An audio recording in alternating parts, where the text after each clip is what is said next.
Hello, everybody, and welcome to the WildWeiler Weekly Wrap. As always, I am WildWeiler.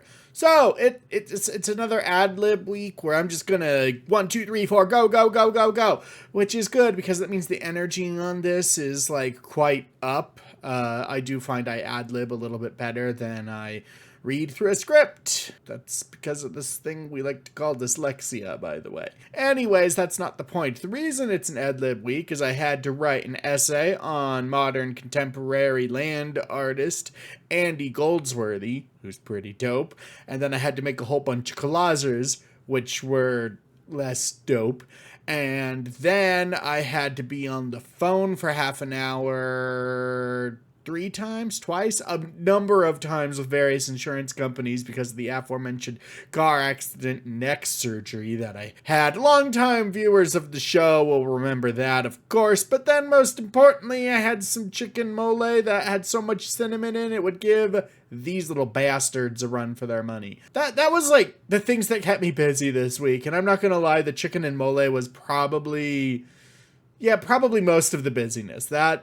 That is still with me because it was a huge plate and I should not have eaten it in one sitting. But no, we got some things for you, so let's just dive on in and see where we end up. Item 1 on our agenda is, of course, friendship over with Spindrift. That's right, I've had enough of their citrusy nonsense. And it's time for a new friend to come crashing onto the screen. One who hopefully will frickin' sponsor me!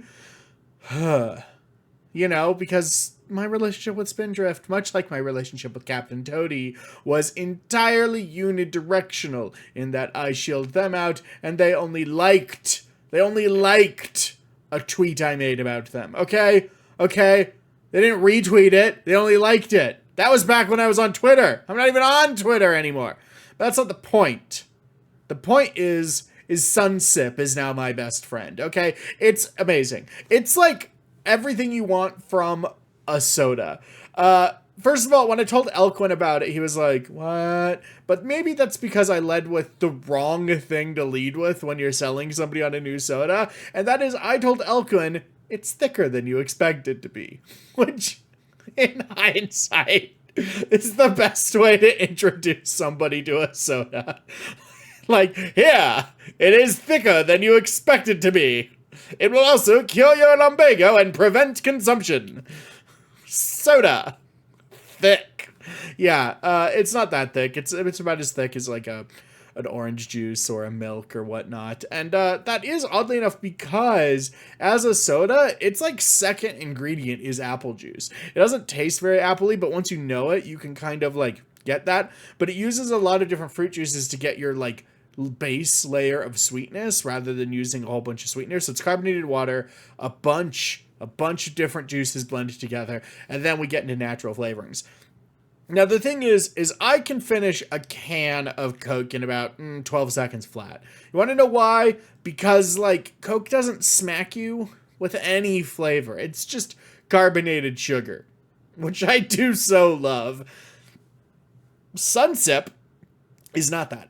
It's not. It's great. It's, you literally sip it because it is really strong and really nice. And I had the root beer, and then I had their related product, the Half Day peach iced tea, same parent company. I'm holding the can here. I don't have an image for this can, unfortunately. I can't remember who the parent company is though, but I don't know. I liked it. Actually, I don't think this iced tea is from the same company. But this is what you get when you ad-lib an entire weekly wrap. The point is, Sunsip is good, and so is apparently Half Day peach iced tea. So look for those at your local retailers. I will warn you, I'm pretty sure that was like a $3 can of soda. So, but also, I drank it over the course of 2 hours. So you tell me. And that's honestly enough of that. So, bye-bye, Spindrift. Hello, Sunsip. And away we go. Finally, to my great joy, Stalker 2 is out, everybody. Stalker 2 is out. And I am so happy. I played it. And boy, does it have optimization problems right now and a massive memory leak in some of the shaders. I don't know exactly where, but definitely there's a problem where, much like Fallout New Vegas on the PlayStation 3, you can only play it for about 45 minutes before you got to do a like reboot of the game. And that's fine. That's fine. That's fine. You want to know why that's fine? Because in the early Stalkers, it would have just crashed on you rather than slowly getting slow.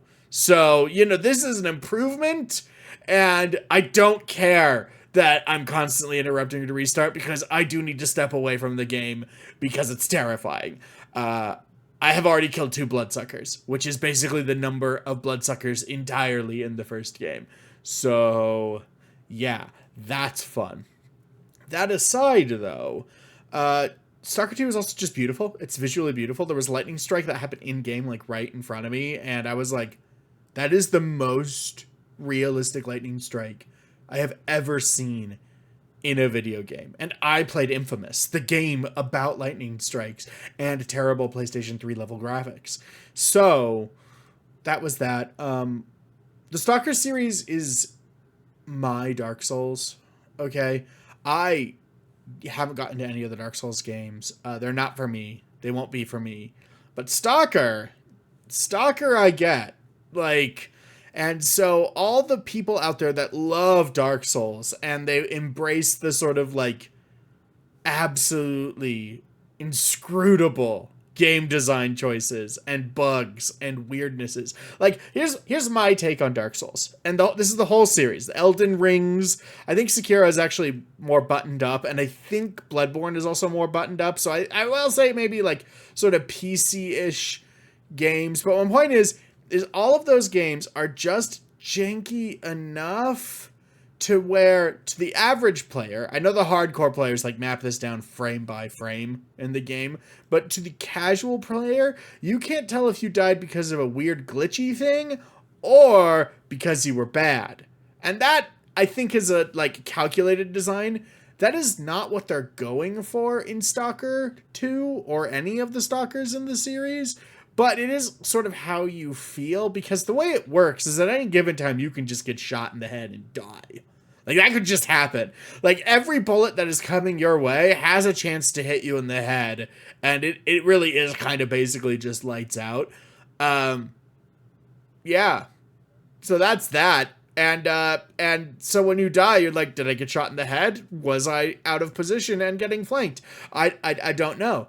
The quick save button I haven't really used yet because I haven't died a lot yet, so I haven't used the quick save like I do in the early Stalker games, or I should say Stalker and then all of its expandalones, if you will. God, I love expandalones. See, in the script, this stuff gets edited out where I'm like, remember Dishonored 2 Death of the Outsider and how that was like maybe the best expandalone ever? And Far Cry New Dawn, also a really good expandalone. We need more expandalones. Okay? That's out of the expandalone zone. I haven't used the quick save button in Stalker enough to like fully understand if it's as mysterious and magical as it is in the first one. Because in the first one, things not saved by quick save include like finite enemy positions. So it is quite interesting. And that's that. I'm having a blast. Stalker 2 is on Games Pass. It is absolutely beautiful. I can't rate it because I've only played it for like an hour, maybe 2.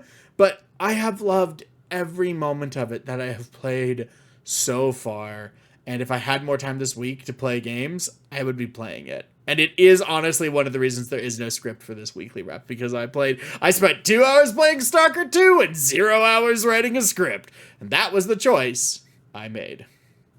Finally, I went and saw the Vitamin String Quartet. Or Vitamin if you're nasty. Anyways, they're great. It was like 3 hours of music, which is crazy. I couldn't imagine being in a quartet and playing 3 hours of music for people. It was fun. The energy was great. What do you say about the Vitamin String Quartet? Either you guys know about the Vitamin String Quartet or you don't. And here's the deal. You could just type Vitamin String Quartet in any box. You know, if you're got a box over there, you could type it over there. You could type it over there. You could type it down below in the comments section just to see what that gets you. I don't know. I don't know what happens if you type Vitamin String Quartet and hit enter in a comment section. Does it leave a comment that says that? Probably, but we will need to but we will need somebody to do it so we can learn how. So do that right now. Don't scroll down and read the comments, okay? Just type it in and hit enter. Like those people who send a comment where it's like, yes, everybody has sent that comment. Jeez, this rant is weird. Okay, we're cutting none of that. Anyways, yeah, I liked it. It was a great show. And I would highly recommend the Vitamin String Quartet if they are playing in your city. It was phenomenal. It was really fun. I enjoyed myself. What is there to say? I ate a giant hamburger at a dive bar immediately afterwards. It was perfect. It was really just a perfect Saturday. And then I made a whole bunch of collages. Ta-da! Okay, so that does it for the week. As always, right now, we have another episode of Titanfall Tuesday coming up on Titanfall Tuesday. It's also Thanksgiving, so honestly, happy Thanksgiving, everybody. You know, there's a lot of people who are feeling like there's not a lot to be thankful for right now. And that's because there's not a lot to be thankful for some people right now. And what I mean by that is there are a lot of people, especially people in the queer community, who feel like they expended extreme amounts of effort for years and years and years and years, and very soon the United States is going to be back in a place where they're going to have to expend an extreme amount of effort for years and years and years and years. And it's hard to be thankful in the face of that. So, I'm not going to tell you to be thankful, because that's foolish. That's not my job. What I am going to tell you is that I'm thankful for you, and that you are watching this video if you're one of those people. Because we are a community, and we are only going to get through basically a lifelong effort to prevent things from getting worse and to prevent the rise of fascistic governments by engaging with each other. And if you're watching this and you're one of those people, congratulations, you're engaging with me and I'm engaging with you. And that's just one tiny step towards strengthening our community. Because the more we hear from each other, listen to each other, and talk to each other, the stronger we are. So, thank you for watching. I'm very thankful for you. In another very real way, I completely forgot that I was doing the WildWeiler Award of Excellence this year. So, basically, I need nominations, people. I need categories. I need things you're nominating for those categories, and I need them, like, a month and a half ago. So, drop that shit in the comments, okay? It needs to be in the comments, so that way I can harvest it and write the WildWeiler Award of Excellence. And if you're recommending, like, a train game, man, there have not been a lot of train games this year. I checked my train game folder. There's not a lot in there. So, I don't know. I don't know what to do. Time's running out for train games. That's happening. But besides the point, there is also, post-Thanksgiving, on Black Friday, the third ever WildWeiler web fishing tournament with Elkwin. Black Friday edition. A very thankful web fishing. Anyways, we'll be doing that. It'll be fun. Black Friday, 4 o'clock Pacific time. We're trying a different time to see if different people show up. It is Black Friday, and it's in the afternoon, so I'm free. Hopefully you are too, because these are a blast, and I would love to see you there. That does it. That is everything I had to say, and I somehow made it like 15 minutes. So, thank you for watching, and have a lovely day. Bye-bye.